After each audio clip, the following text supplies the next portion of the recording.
Next जो हमने factor पढ़ना है वो है temperature.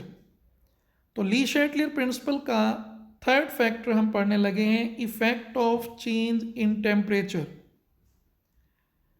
Effect of temperature depends upon the nature of reaction. अगर हम टेम्परेचर या हीट की सेंस से देखें तो रिएक्शन की दो टाइप्स होती हैं। एक एक्सोथर्मिक होते हैं जिनमें हीट रिलीज होती है, एक एंडोथर्मिक रिएक्शन होते हैं जिनमें हीट एब्जॉर्ब होती है। तो टेम्परेचर का इफेक्ट इन दोनों रिएक्शंस पर डिफरेंट होता है। एक्सो पर डिफरेंट होता है, एंडो पर डिफरेंट होता है।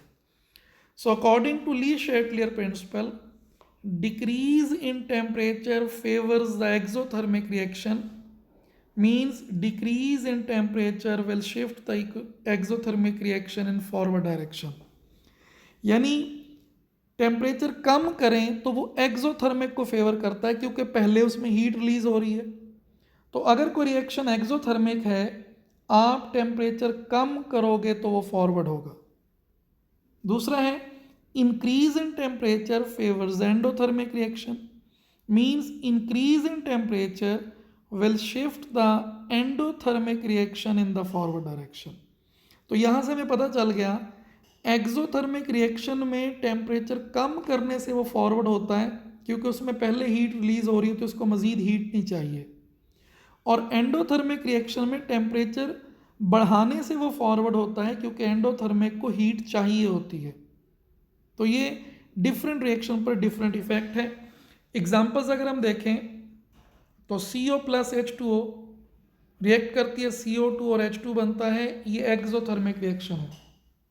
-41.84 किलोजॉल पर मोल हीट रिलीज होती है। अब ये एक्सोथर्मिक रिएक्शन है, इसका मतलब ये है अगर इस रिएक्शन में हम रिएक्शन का टेम्परेचर कम करेंगे तो ये फॉरवर्ड होगा, ज़्यादा करेंगे तो ये रिवर्स होगा। दूसरी एग्जांपल मैंने दी है पोटाशियम आयोडाइड की। सॉलिड है, उसको वाटर में डिसॉल्व करें तो पोटाशियम आयोडाइड एक्वस यानी सोल्यूशन बन जाता है। इसमें 21.4 किलोजॉल पर मोल हीट एब्जॉर्ब होती है। तो ये एंडोथर्मिक रिएक्शन है। अगर इसमें हम टेम्परेचर बढ़ाएंगे तो ये फॉरवर्ड होगा, कम करेंगे तो रिवर्स होगा। तो एक तो ये सिंपल आपने याद करना है, effect of temperature on equilibrium position. Exo में डिक्रीज करने से फॉरवर्ड होता है, एंडो में इंक्रीज करने से फॉरवर्ड होता है, और एग्जांपल बतानी है। अब इसी इफेक्ट ऑफ टेम्परेचर के अंदर एक और छोटा सा टॉपिक दिया हुआ है, effect of temperature on solubility. solubility of the different substances, different compounds in the water. Temperature also has the effect on the solubility of compound depending upon the heat of solution। देखिए हमने chapter 7 में पढ़ा था heat of solution, enthalpy of solution. कुछ substance ऐसे होते हैं जब वो वाटर में डिसॉल्व होते हैं तो हीट रिलीज होती है, यानी उनकी हीट ऑफ सोल्यूशन एक्सोथर्मिक होगी। कुछ ऐसे होते हैं जो वाटर में डिसॉल्व होते हैं तो हीट एब्जॉर्ब होती है, यानी उनकी इंथैल्पी ऑफ सोल्यूशन एंडोथर्मिक होगी। तो उनकी सॉल्युबिलिटी पर भी टेम्परेचर का इफेक्ट होता है क्योंकि उनकी सॉल्युबिलिटी या एक्सो है या एंडो है। तो ये भी एक शॉर्ट क्वेश्चन है, ये इफेक्ट ऑफ टेम्परेचर के अंदर ही दिया हुआ है, effect of temperature and solubility.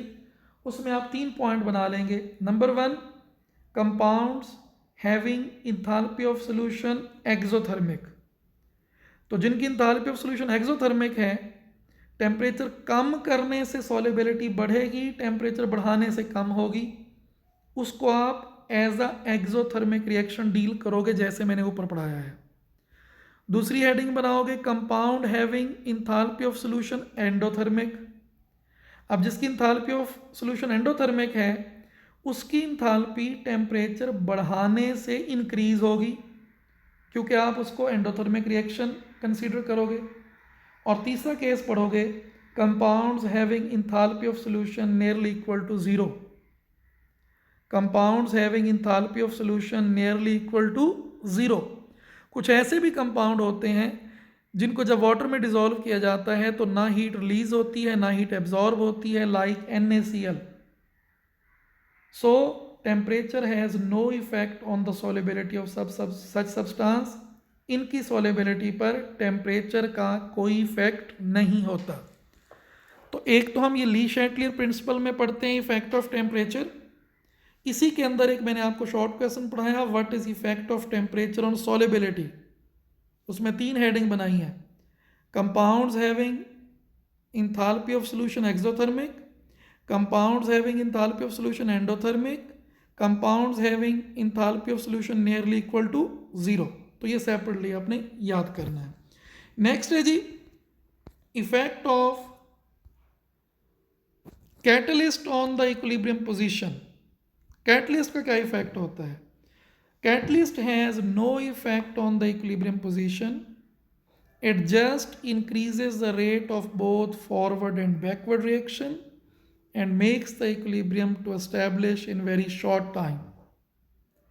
In most of the reversible reactions, equilibrium is not always reached within a suitable short time.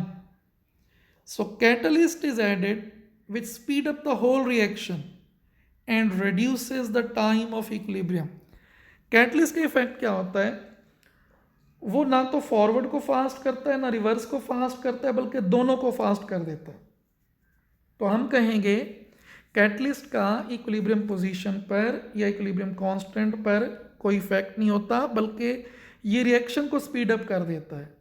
उसका इफेक्ट क्या होता है? जो इक्विलिब्रियम देर से इस्टेब्लिश होना था वो जल्दी हो जाता है। असल में लास्ट लाइन देखें, a catalyst provide the reaction a new path with lower energy of activation for both forward and reverse step। ये असल में हम डिटेल में पढ़ेंगे चैप्टर 11 में कि एनर्जी ऑफ एक्टिवेशन क्या होती है और कैटलिस्ट कैसे रिएक्शन को स्पीड अप करता है।